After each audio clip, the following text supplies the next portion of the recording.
Señor, gracias porque nos permites el día de hoy venir delante de ti y en esta bondad, Señor, has sembrado esperanza en nuestro corazón de que podemos encontrar en tu palabra no solamente instrucciones, sino que en tu palabra está tu espíritu, por medio del cual tú puedes hacer una obra en nosotros.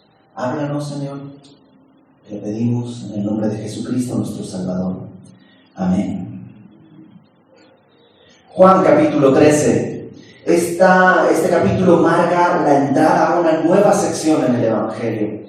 Habíamos estado viendo a lo largo de los primeros 12 capítulos distintas señales. Jesús ha hecho distintas señales para llamar la atención de cada una de las personas que lo están escuchando. Y te acuerdas que ha multiplicado panes y peces y ha resucitado a Lázaro y ha hecho todo tipo de milagros y todo tipo de señales para que la gente crea.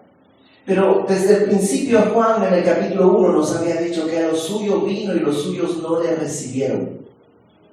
No era una sorpresa lo que estaba sucediendo. Él sabía que iba a ser rechazado y que ese rechazo lo iba a conducir hacia la cruz. De hecho, ese era el propósito de su venida a la tierra.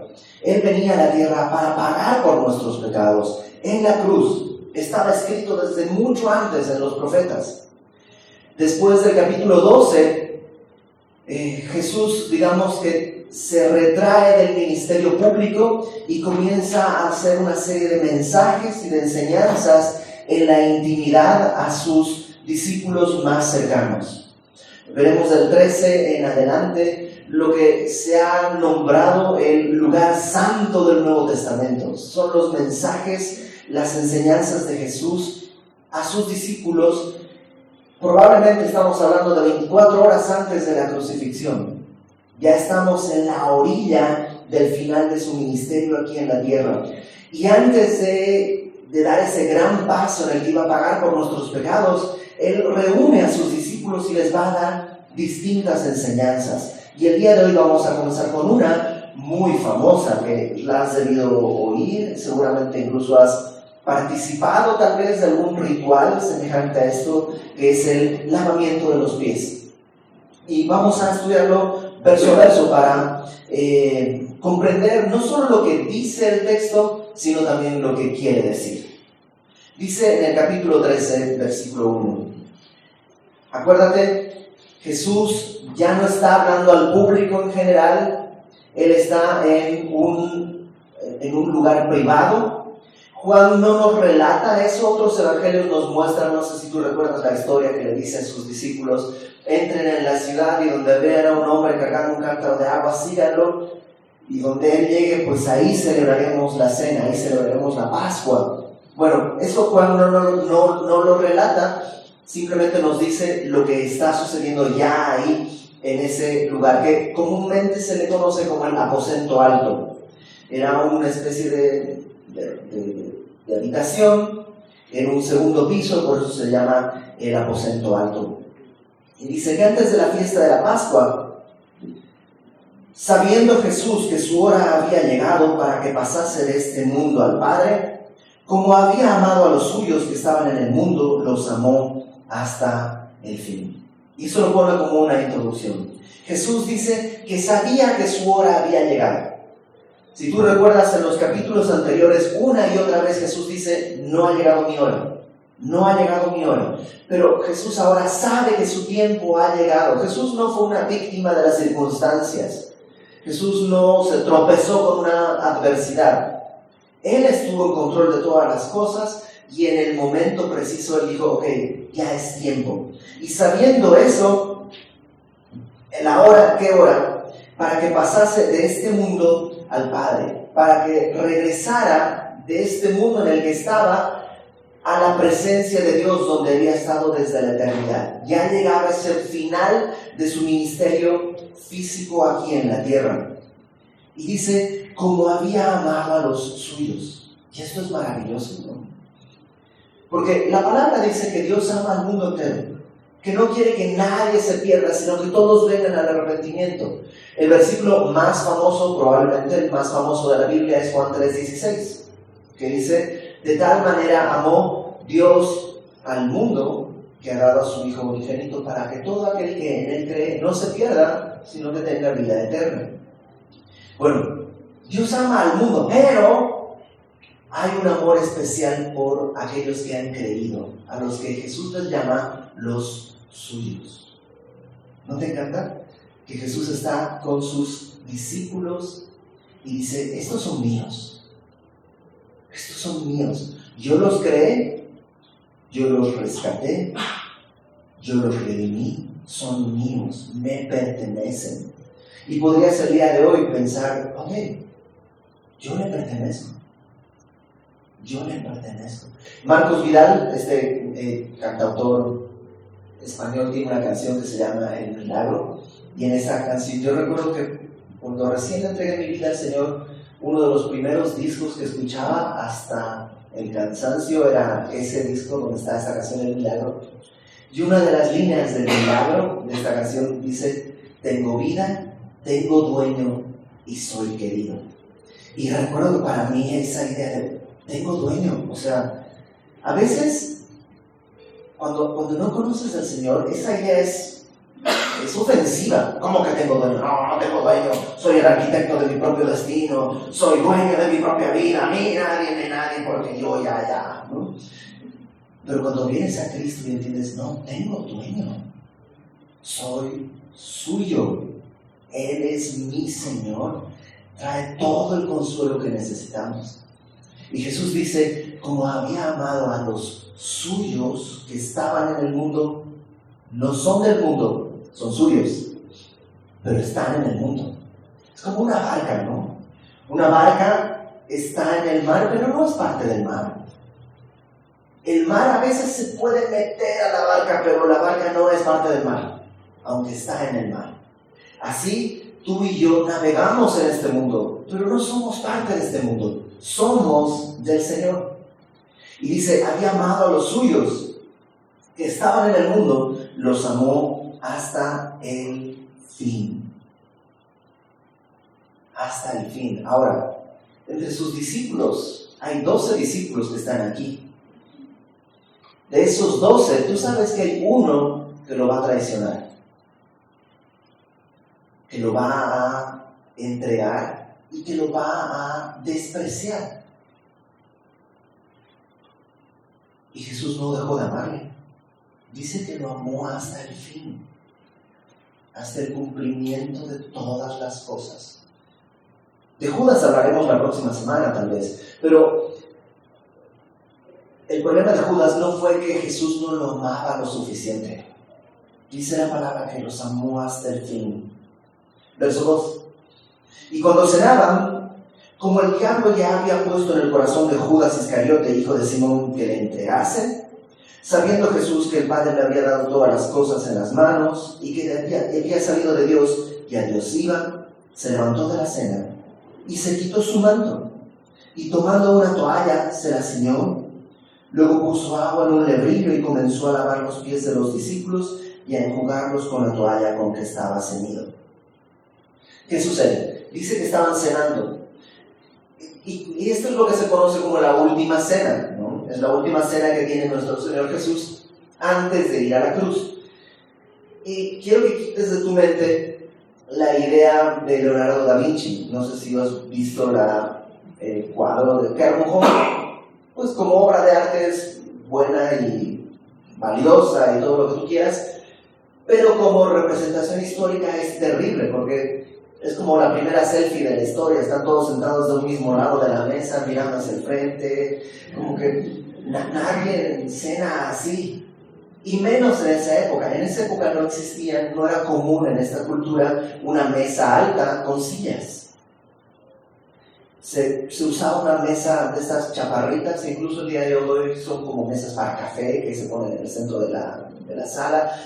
Serán mesas muy chaparritas y te acostabas en el piso, probablemente sobre un cojín, y con los pies para atrás. Están recostados así.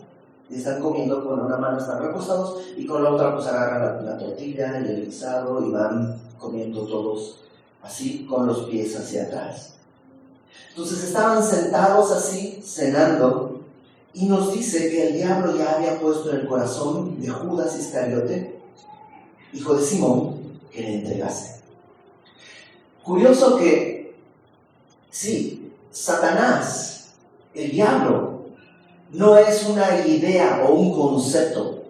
Cuando yo era niño, yo tenía mucho temor a la oscuridad, no sé si todos los niños eran así, yo tenía mucho miedo a la oscuridad y a los cuentos de miedo y de espantos, el duende y cosas así. Y entre las cosas que tenía era el diablo, ¿no? Y recuerdo mucho un amigo, ni siquiera recuerdo quién, pero una persona, un joven que me decía, no, mira, el diablo no es un ser que viene y te ataca. El diablo es una manera de hablar del mal. Por ejemplo, cuando tú le golpeas a tu amigo, ahí es como un diablo.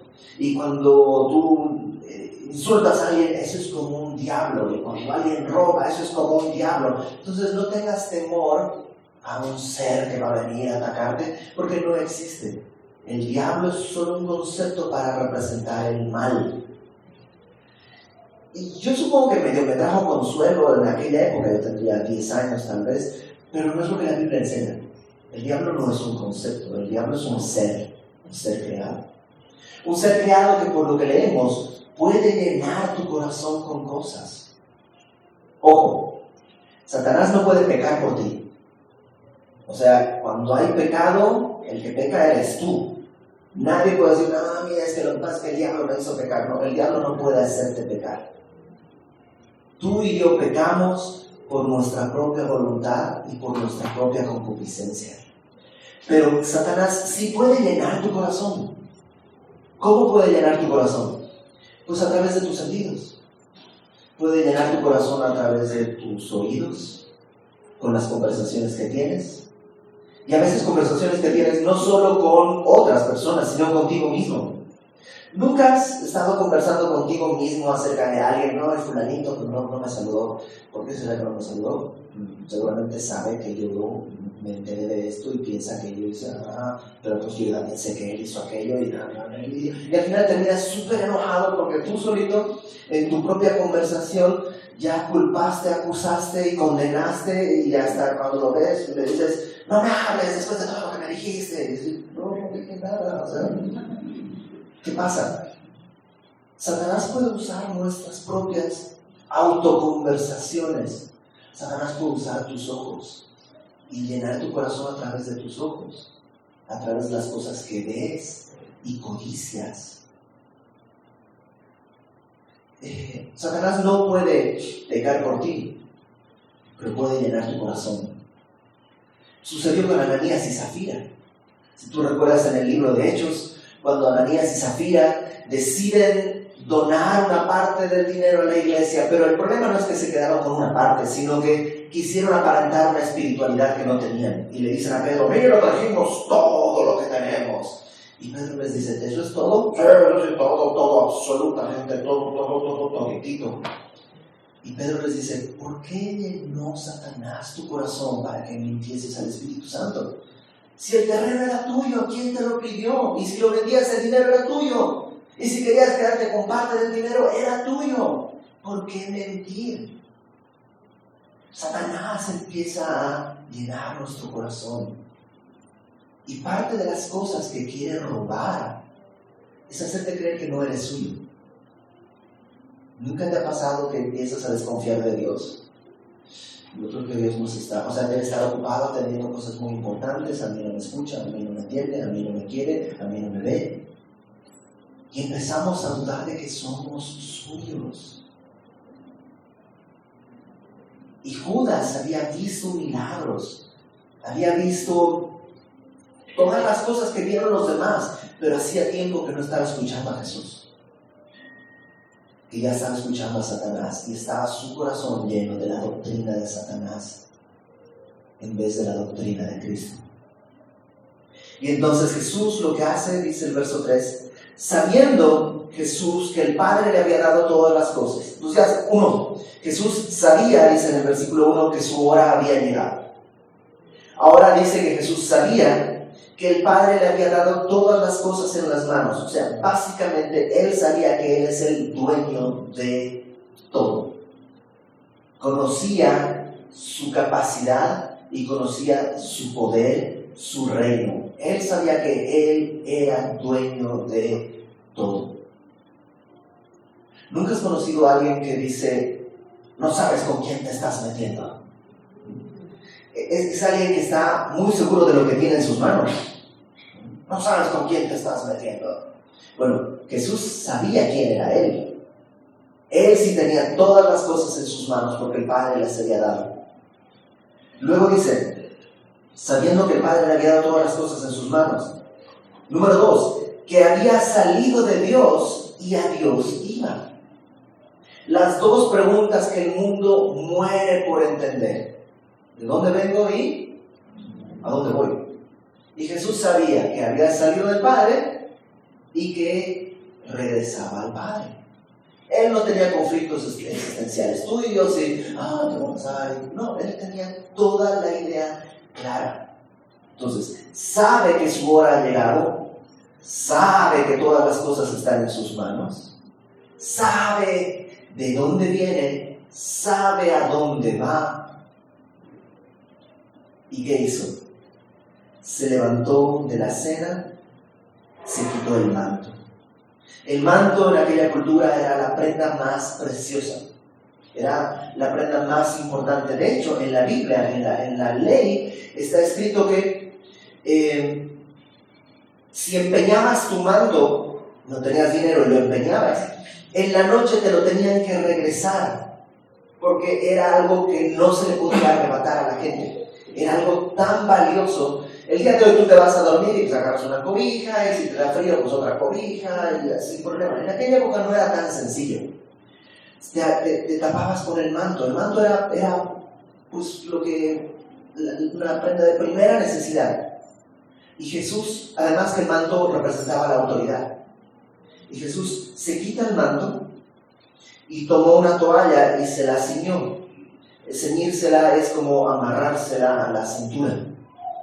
Un poco ten en cuenta que los hombres andaban con una especie de vestido, con una especie de toga, y para hacer cosas, para poder moverte con facilidad, ¿no? Las personas que eran de gran autoridad, pues como con esa toga, pues solamente mandaban, así no había estorbo, pero los siervos tenían que ceñirse. Probablemente hacían una especie de dobleces para que pareciera como un pantalón, y se lo ponían acá y se lo amarraban con una toalla, algo así. La cuestión es que para poder agacharse y moverse tenían que ceñirse. Y Jesús está tomando una toalla y está ciñéndose. Luego, imagina la escena. Están todos sentados, comiendo, los pies hacia atrás, y de pronto Jesús se levanta, se quita su manto, se envuelve su ropa, se ciñe con una toalla, y se va hasta la esquina donde hay una vasija con agua, y dice que tomó agua y la puso en un lebrillo, en una especie de, en Bolivia le llamamos tutuma, es como una especie de bowl, ¿no? de recipiente, y se acerca, no sabemos con quién comenzó, pero se acerca a uno de sus discípulos, que está acostado con los pies hacia atrás, y se acerca a sus pies y empieza a lavar sus pies. O sea, no solo a echar agua, sino vierte agua y lava sus pies. Y luego dice, y enjugarlos con la toalla con que estaba ceñido. O sea, no solo lava sus pies, los moja, sino que luego está de rodillas, agarra la toalla y empieza a secar los pies de sus discípulos. ¡Qué escena! Otra vez, sabía que del Padre había venido, sabía que al Padre iba y que todas las cosas estaban en sus manos, y se puso a servir a sus discípulos. Versículo 6. Entonces vino a Simón Pedro, perdón. No sabemos si fue el primero, el segundo, el tercero, el cuarto, realmente no sabemos qué número de discípulo era Pedro. Pero llegó con Pedro Y Pedro le dijo, Señor. Aunque esto es, no es como el día de hoy usamos la palabra Señor como una manera de respeto nada más. En inglés sería como Mister, no, pero no es Mister, es como Lord, es como Señor como un título, en griego es Kyrios, es el Señor, ¿no? Señor, ¿tú me lavas los pies? Y Pedro está viendo algo interesante. Pedro está diciendo, ¿cómo crees? O sea, tú eres el Señor, ¿cómo crees que me vas a lavar los pies? En esa cultura, ten en cuenta que todos andaban como en sandalias. Entonces, de un lado a otro, los pies se llenaban de tierra y de polvo, no existía el pavimento. Entonces, siempre te llenabas de suciedad en los pies. Y al llegar a una casa para cenar, lo común era que un esclavo, un siervo, te lavara los pies para que pudieras comer. Por alguna razón, en esta cena nadie había hecho eso. Y cuando están ya cenando o por cenar, Jesús se levanta y cubre esa necesidad. Pedro se da cuenta y dice, oye, esa es una labor de un esclavo, Jesús, ¿cómo crees? No hagas eso, tú eres el Señor. Ahora, digamos, punto para Pedro porque se dio cuenta que el Señor no debería estar cumpliendo esa labor. Tache para Pedro porque tampoco es que él está queriendo hacer nada. O sea, no es como que dice, Señor, ¿cómo crees? Yo te lavo a ti. No, él dice, no, tú no lo hagas. A ver, ¿quién lo puede? Otro, venga, lavarme los pies. ¿Cómo? No. O sea, alguien tiene que lavarme los pies. O sea, Pedro está medio entendiendo, pero está bastante perdido. Solo está pensando, Señor, ¿cómo crees? Tú no puedes lavarme los pies. Y Jesús, me encanta la respuesta. Respondió Jesús, verso 7, y le dijo, lo que yo hago, tú no lo comprendes ahora, mas lo entenderás después. ¿Sabes qué hace Jesús? No le explica. ¿Quién se ha sentido frustrado alguna vez porque Dios no le explica cosas? Señor, ¿por qué está pasando esto? Señor, ¿por qué está sucediendo esto? Y Dios nada más mira y dice,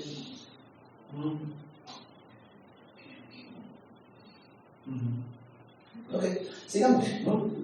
Y Dios a veces no explica y a veces no lo hace porque no quiere explicar. ¿Eso revela que Dios es un Dios perverso? No. Hay veces que, y yo batallo esto con mi hijo, porque a veces mi hijo le digo, a ver, siéntate acá. ¿Por qué? No tengo que decirte por qué. O sea, yo no tengo que convencerte de que me obedezcas. Si yo digo que te sientes, te tienes que sentar y confiar que lo que te estoy diciendo es no solo correcto, sino bueno, sobre todo para ti. Porque yo no estoy viendo por mí, estoy viendo por mi hijo, tiene 6 años. Toda decisión que yo tomo acerca de él tiene que ver con su propio bienestar, no con mi comodidad o con mi deseo. Y este es un padre imperfecto. Entonces, cuando el padre a veces te dice algo y tú y yo empezamos a decir, pero no entiendo por qué. A veces Dios da una explicación en su misericordia, pero muchas otras veces Dios simplemente dice, obedece. No lo entiendes ahora, lo entenderás después. ¿Cuánto después? Pues tal vez 2000 años después, cuando estés conmigo en el cielo. No importa. Jesús dice que los amó hasta el fin, no tenemos nada que desconfiar. Entonces Pedro le dice, no, ¿cómo crees? Jesús le dice, no lo entiendes, pero lo entenderás después. Y Pedro, necio, como a veces yo, Pedro le dice, no me lavarás los pies jamás. ¿Qué necio? O sea, es el Señor. El Señor está diciendo, Pedro, estira tus pies, voy a lavarte. No, Señor, no. Mira, yo sé que no lo entiendes, pero luego lo vas a entender. No, ¿cómo crees, Señor? Jamás. Que te quede bien claro, Señor. Jamás. ¿Y cuántas veces yo me he visto tan necio con Dios? No, Señor, no. Y me encanta Jesús. Lo único que hace es decirle, verso 8, Jesús le respondió, si no te lavare, no tendrás parte conmigo. O sea, una vez más, no se trata de lo que yo quiero hacer porque soy Dios y tengo todas las cosas en mis manos y a mí se me ocurre hacer mi capricho. No. Tiene que ver contigo, Pedro.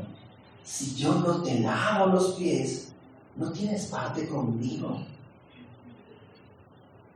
Y entonces Pedro, que hay que amar a Pedro, ¿no? Le dijo Simón Pedro: Señor, no solo mis pies, sino también las manos y la cabeza. Otra vez está diciéndole a Jesús lo que tiene que hacer, ¿no? Ok, pues entonces completo, Señor. Que sea baño completo, cabeza, pies, cabeza, hombros, rodillas y pies. Ahí como ahí que nació esa tradición. Y Jesús, una vez más en su misericordia, le dice, Jesús le dijo, verso 10, el que está lavado no necesita sino lavarse los pies, pues está todo limpio, y vosotros limpios estáis, aunque no todos, porque sabía quién le iba a entregar. Por eso dijo, no estáis todos limpios. Entonces Jesús lo que hace es decirle, no, Pedro, no necesitas lavarte. El que está limpio solo necesita lavarse los pies. Ahora, por supuesto que Jesús no está hablando solo en un sentido físico, ¿no? Estábamos por cenar, no te puedo bañar, solamente se necesita lavar los pies. Esa sería la respuesta, digamos, en el alcance físico natural. Pero Jesús está hablando de algo más. Jesús está diciendo, Pedro, tú ya estás limpio, tú ya eres mío. No tienes que ser salvo todos los días, ya eres salvo, ya eres mío, ya estás limpio. ¿Cómo estás limpio, Pedro? En el capítulo 15, si me acompañas, dale vuelta a la hoja a tu Biblia, Juan 15, versículo 3. Jesús, es la misma conversación, la misma escena y en el aposento alto. Jesús les dice, Juan 15, 3, ya vosotros estáis limpios por la palabra que os he hablado.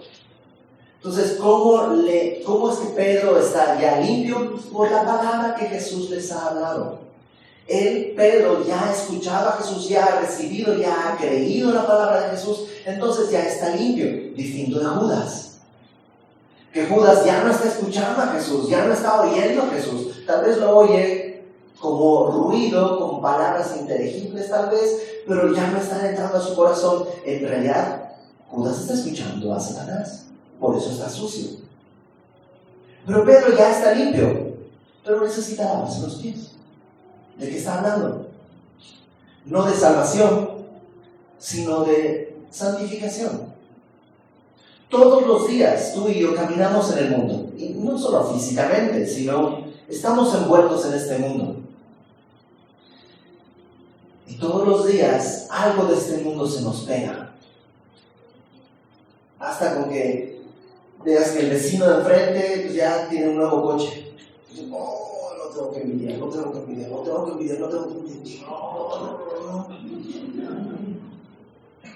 Basta con que alguien tenga una buena noticia y, siempre el mundo está lleno de esas tentaciones. ¿Perdí la salvación? No, ya estás limpio. Pero necesitas lavarte los pies.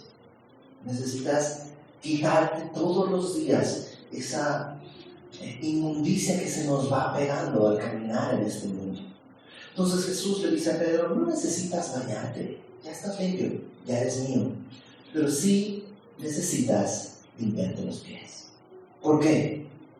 Cuando tú y yo pecamos, que pecamos todos los días de distintas maneras, pero cuando pecamos y no nos lavamos, no perdemos la salvación. Nuestros pecados fueron pagados en la cruz del Calvario. Pero cuando pecamos y no lavamos eso, nuestra comunión con Cristo se va rompiendo, se va apartando. Cada vez el Señor parece más distante, más distinto, más lejano. Y después terminamos como si el Señor no estuviera con nosotros. ¿Y cómo me lavo? Bueno, hay dos formas de lavarme los pies. Una, permaneciendo en su palabra. La palabra siempre en la Biblia es representada como agua. Permaneciendo en su palabra estoy renovando mi entendimiento. La palabra de Dios es algo que necesita lavar mi mente, mi corazón todos los días. Yo necesito permanecer en la palabra de Dios. Pero hay una segunda cosa, y es la confesión. Confesar mis pecados no es solamente reconocer mis pecados. Déjame ponerlo de esta manera. Yo puedo, vamos a suponer que le contesté mal a mi esposa, ¿no? Por alguna situación le dije una palabra dura, no me molestes, una cosa así. Digo, una mala actitud. ¿Está bien? No, está mal, es pecado. Ok, sí, te hablé mal, ya, perdóname. Ya confesé mi pecado, ya pedí perdón. No, no es cierto. O sea, decir, sí, pequé, y decir, perdón, eso no es confesar mi pecado, eso es, en el mejor de los casos, vanagloriarme de mi pecado. Confesar, en griego, es la palabra homologeo. Y homo, acuérdate, homo es como igual, ¿no? Homogéneo. Y homologueo básicamente quiere decir hablar lo mismo, ponernos de acuerdo. Por ejemplo, hace un momento les decía que este lebrillo en Bolivia se llama tutuma. ¿Ok? Entonces nos estamos poniendo de acuerdo, estamos homologueando, por decir algo, nuestro lenguaje. Entonces cuando yo diga, pásenme la tutuma, todos hemos entendido lo que es una tutuma. ¿Okay? Ya nos hemos puesto de acuerdo. Confesar mi pecado es ponerme de acuerdo con lo que Dios ha definido como pecado. Hablarle mal a mi esposa no es que así es mi carácter, así somos nosotros, mi educación, mi cultura, no. Es pecado. Uno de los dos, o Dios o yo, tiene que modificar su concepción. Y no va a ser Dios. Yo tengo que ver lo que estoy diciendo, viviendo, haciendo, creyendo, pensando. Dios le llama pecado, por tanto es pecado. Señor, pequé. Contesté mal a mi esposa. No es mi cultura, no es que así soy, no es mi carácter, no es que en mi familia somos. Es pecado y como pecado, Señor, te he deshonrado. Y entonces voy a poder ir y hablar con mi esposa y pedir perdón de una manera correcta. No sé si me explico. La confesión de pecados es eso, es comprender lo que Dios dice de algo y aceptarlo y abrazarlo. La confesión de pecados me hace limpio por varias razones. Número 1, cuando confieso mis pecados, reconozco mi necesidad de un Salvador. Cuando confieso mis pecados, reconozco que necesito un Salvador. Si eres de las personas que piensan que se equivocan mucho, no necesitas un Salvador, necesitas instrucción, disciplina. Pero si entiendes que no te equivocas, sino que eres pecador, necesitas un Salvador, porque el pecado trae muerte. Confesar mis pecados me recuerda mi gran necesidad. Por eso, cuando tus hijos pecan, tienes dos opciones: enojarte con ellos y reventarlos, o decirles, esto que hiciste está mal, esta va a ser la consecuencia, pero esto lo que está haciendo es reflejar que necesitas un Salvador. Lo estás llevando al Evangelio. Entonces, confesar mis pecados me recuerda que necesito un Salvador. Número 2, confesar mis pecados me recuerda la gracia de Dios. Porque puedo recordar que sí, es pecado, pero que Él lo ha pagado en la cruz del Calvario. ¿Y sabes qué hace cuando haces esas dos cosas? Recuerdas quién eres, pero recuerdas la gracia de Dios, te hace libre. Nunca, yo estoy seguro que sí. Son cosas que me pasan, pero estoy seguro que te pasan a ti también. Que sales de casa y se poncha una llanta. Poncha una llanta, bueno, ya no logras cambiar la llanta. listo, vamos, vas para allá y hay un accidente a 2 pasos de ti, entonces hay uno, tengo que llegar al trabajo y era bien importante que hoy llegara a tiempo, pues ya me voy a poner por aquí, me metí en un estacionamiento para salir y tomé un taxi para poder llegar y ya estoy en el taxi y salgo del taxi y dejé mi cartera o mi celular en el taxi, no puede ser posible. Y empiezan las cosas a ir una mal detrás de la otra. ¿Y qué es lo primero que viene a tu mente? Debe ser porque ayer yo le hablé mal a mi esposa, le dije esto a mis hijos, no leí mi Biblia, no oré, tenía que predicar el evangelio a esta persona y no lo hice, y empiezan un montón de acusaciones a venir a tu mente. Y por eso me está pasando todo eso. Cuando confiesas tus pecados, eres libre. Porque sabes que sí, ayer le hablé mal a mi esposa, pero ya pedí perdón a Dios, Dios ya me perdonó. Sí, tenía que haberle dicho esto a esta persona y no lo hice, pero ya le hablé, ya le pedí perdón, ya mentí, pero ya me arrepentí, ya, o sea, la confesión de pecado está en libertad, porque Satanás es un león que anda buscando como un león rugiente a quien devorar. Todo lo escondido es un gancho de donde Satanás se puede colgar y llenar tu corazón. Lava tus pies. Juan, y lo sabemos de memoria, si confesamos nuestros pecados, que dice, Él es fiel y justo para perdonar nuestros pecados y limpiarnos de toda maldad. Primera de Juan. Entonces, sí, estamos hablando de algo físico que está haciendo un servicio físico, pero hay una enseñanza que Jesús está dándoles un poco más profunda. Ahora, toda esta escena también es el eco de algo que dice Pablo. Acompáñame por favor a Filipenses capítulo 2. Filipenses capítulo 2. Pablo nos dice una serie de cosas que revelan lo que Dios hizo. Filipenses 2, versículo 5. Filipenses 2:5 dice: haya pues en vosotros y nosotros este sentir. La palabra sentir ahí no habla de sentimientos, sino es como mente, este pensamiento que hubo también en Cristo Jesús, el cual, siendo en forma de Dios, no estimó el ser igual a Dios como cosa a que aferrarse, sino que se despojó a sí mismo, tomando forma de siervo, hecho semejante a los hombres.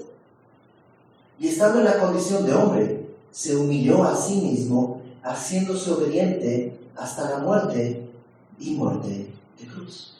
Dios, dice Jesús, siendo en forma de Dios, no lo estimó como algo a que aferrarse, sino que se despojó a sí mismo. La palabra despojar ahí es como vaciarse. No es que dejó de ser Dios, pero se desvistió, digámoslo así, de todos sus derechos divinos para hacerse hombre. Y estando en la condición de hombre, como tú y yo, cuando ves a Jesús dices, pues es que Él es Dios, cualquiera podría, si yo fuera Dios también viviría así, pero es que Él no estaba viviendo como Dios, sino como hombre, porque Él se había despojado de todos sus derechos divinos, de todas sus prerrogativas.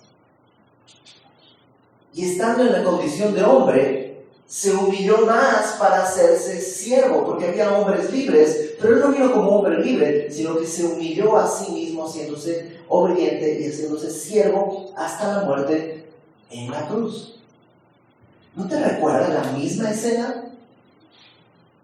Estaba sentado a la mesa con el Padre, el Espíritu, en un banquete eterno, en una saciedad y plenitud total, y un día Él decidió venir por nosotros. Así Jesús se levantó de la mesa y se quitó su manto, su autoridad. Se ciñó con una toalla, haciéndose hombre, y haciéndose, en la condición de hombre, haciéndose siervo. Luego dice, déjame regresar a Juan 13. Número 1, se levantó de la cena. Número 2, se quitó su manto. Número 3, tomó una toalla y se la ciñó. Número 4, puso agua en un lerribe. ¿Sabes qué es eso? Jesús, cuando estuvo en la tierra, trajo agua, trajo la palabra, trajo su consuelo, nos dio a todos. Y luego dice, comenzó a lavar los pies de los discípulos. A través de su palabra está llevando a sus discípulos a la santificación. Pero ¿sabes qué me encanta de todo esto?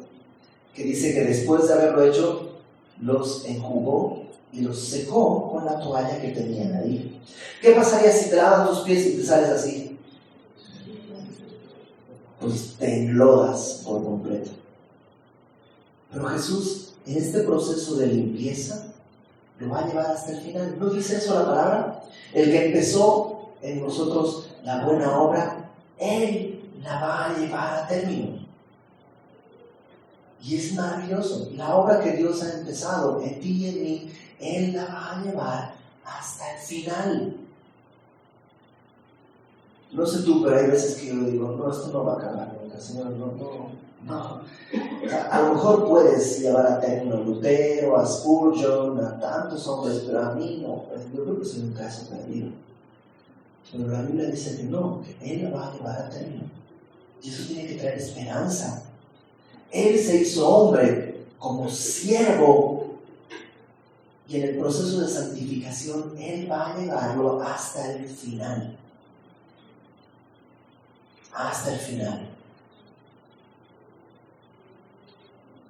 Verso 12. Así que después que les hubo lavado los pies, tomó su manto. Una vez más, el Hijo, Jesús, después de la muerte, después de haber hecho su obra, ascendió al cielo y regresó a la gloria que Él tenía desde el principio de los tiempos. Tomó su manto, volvió a la mesa y les dijo, ¿sabéis lo que os he hecho? Me encanta el Señor Jesús. Sabe que somos lentos de aprender. Y les pregunta, ¿entendieron? Yo creo que no contestó nadie, porque Jesús dice, vosotros me llamáis Maestro y Señor, y decís bien porque lo soy. Maestro y Señor. Dos cosas que tú y yo necesitamos reconocer. Maestro es el que enseña, es el que instruye. Y la gente no tiene problema con Jesús como maestro. Es un profeta, sus palabras son sabias, sí, ¿no? Todos lo exaltan como maestro. Pero cuando viene el momento de decir, es el Señor, es donde todos tropezamos. No, Señor no. Buen maestro, sí. Dueño de mi vida, lo veremos. Pero Jesús dice, no. Yo soy el maestro y soy el Señor. El amo, el dueño.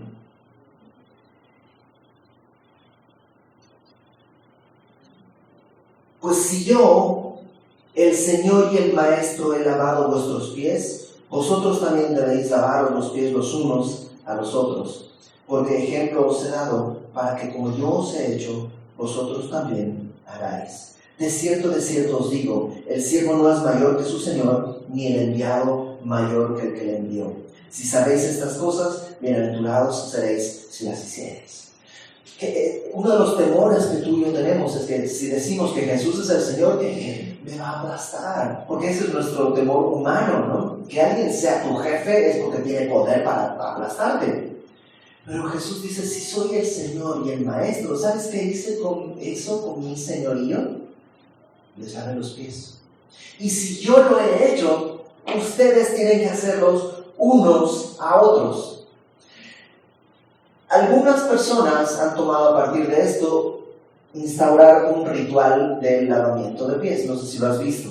Y en algunas iglesias se hace el lavamiento de pies, porque ahí dice que hay que hacerlo unos a otros. No creo que sea pecado, pero creo que no es lo que está tratando de mostrarnos, porque para empezar, cuando hay un ritual de lavamiento de pies, ¿qué hacen los que van a lavarse los pies antes de venir? Entonces se lavan muy bien los pies, porque qué oso venir acá, hay pies sucios, ¿no? Entonces no habla de eso, habla de servicio. Fíjate lo que dice en el versículo 15. ejemplo os he dado para que, como yo os he hecho, no dice lo que yo os he hecho, no está hablando de lo que hizo, sino de cómo lo hizo, en esta actitud de humildad y de servicio, en una palabra, de amor. Jesús está diciendo, yo tengo toda la autoridad, sé de dónde voy, sé de dónde vengo, sé a dónde voy, tengo todas las cosas en mis manos, conozco los tiempos, y lo que he hecho es servirles. Ahora, ustedes tienen que hacerlo también. ¿Pero cómo? O sea, entiendo, voy a servir a los que están encima de mí, los que tienen más dinero, los que tienen más poder, pero los que están abajo, ¿cómo crees? Jesús ha puesto un ejemplo. Siendo el mayor, Él ha servido a todos, incluso a Judas. Incluso a Judas. Y qué importante es que tú y yo estemos conscientes de que esta es una tarea que Dios espera que tú y yo hagamos. Que veas a tu hermano, porque hay dos maneras de decirle. Decir, a ver, parece que alguien no se lavó los pies. O que te quites tu manto, te ciñas, traigas agua y laves los pies de tu hermano. Hay dos maneras de reaccionar ante los pecados de mi hermano. Una, ofenderme. Ay, si fulanito sí, es que no es. Mejor ni te juntes, porque sabes lo que es un pecador. La otra es que te humilles y vayas y laves los pies de tu hermano y en amor le muestres el amor de Dios. ¿Me entiendes? ¿Sí me explico? Y no es una tarea fácil. ¿Por qué? Porque sus pies huelen mal. Porque su pecado apesta. Pero en esto se manifiesta el amor de Dios. En esto nos amamos unos a otros, en humillarnos y atender la necesidad del otro. ¿Te acuerdas que dijimos que es el lavamiento de pies? Santificación, ayudarle a caminar mejor, en ensuciarse del mundo, ayudarle a... Tú y yo nos distraemos, por lo menos yo me distraigo muy a menudo. A menudo pierdo la óptica y necesito que mi esposa me diga, eso que estás haciendo es orgullo. Y a veces mi esposa hermosa lo hace de rodillas y lavando mis pies, por decirlo de alguna manera. Otras veces me aventa la cubeta y me aventa el jabón. Y entonces yo tengo que decir, ok, lo que está diciendo es correcto, la manera tal vez no. Pero entonces yo tengo que tomar la cubeta y el jabón y perdonar su pecado y lavar sus pies. ¿Te das cuenta? Esto siempre es de un lado y del otro. Esa es la manera en la que tú y yo debemos relacionarnos. Esa es la manera en la que el amor se hace visible en la iglesia. Y Jesús dijo, la única marca para que reconozcan que son mis discípulos es que se amen los unos a los otros. Y te digo una cosa, amar cuando es fácil lo hace cualquiera, hasta las tarántulas aman a sus hijos así. Pero amar cuando es difícil, solo aquel que ha conocido el amor de Dios. Y tus hermanos te van a dar muchas oportunidades para amarles en ese lado espinoso que tienen. Y tú vas a dar muchas oportunidades para que alguien venga y te ame. Pero ¿quién es suficiente para esto? Alguien puede decir, yo lo puedo hacer. No, todos somos inútiles. Por eso Jesús no nos ha dejado solos. ¿Qué dijo al principio? Los amó hasta el fin. ¿Te has equivocado juzgando a tu hermano en vez de amarle? Ok, no ha terminado. Dios te sigue amando. Quiere lavar tus pies. ¿Cómo comienza esto? Dejando que Él te lave a ti. ¿Pero cómo es el Señor? Sí, Él quiso humillarse por ti y por mí. Y requiere humildad para recibir su humillación. No seas como Pedro. Vamos, Señor, ¿cómo crees? Tú no puedes. Jesús le dice, tengo que hacerlo. Si no lo hago yo, no tienes parte conmigo. Recibe el servicio del Señor hacia ti. Es humillante que Dios venga, el Señor de la gloria, se ponga de rodillas y lave tus pies. Sí, es humillante, pero nosotros, como Él a mí. Pero no hay otra manera. Recibe la gracia de Dios. Y entonces toma esa gracia para lavar los pies de alguno de tus hermanos. Vamos a orar. Señor, perdónanos si alguno de nosotros ha querido caminar solo y te ha dicho más de una vez: Señor, tú no me laves los pies a mí. Perdónanos si alguien de nosotros ha considerado que no es necesario. Sabemos que somos indignos, Señor, eso no lo podemos discutir. Pero también no se puede discutir el gran amor que tú tuviste al entregarte por nosotros en la cruz. Que nadie aquí, Señor, que ninguna persona de los que estamos aquí rechace el ofrecimiento y la gracia que el día de hoy tú traes. Tú quieres santificarnos y guardarnos. No lo merecemos, nunca lo hemos merecido, Señor. Pero haz en nuestro corazón una obra para que podamos recibirlo, para que tengamos parte contigo. Y también, Señor, te ruego que nos ayudes a hacerlo con nuestros hermanos, con aquellos que pecan y a lo mejor pecan contra nosotros. Ayúdanos, Señor, a no juzgar, sino a amar, a lavar sus pies, a humillarnos como tú lo hiciste, para que de esta manera tú seas exaltado y que tus palabras llenen nuestro corazón y no el mundo, sus afanes y Satanás. Gracias, Padre, por toda tu gran obra de gracia y misericordia por nosotros. Nos ponemos en tus manos. Glorifícate, Señor, te lo pedimos en el nombre de Cristo nuestro Salvador. Amén.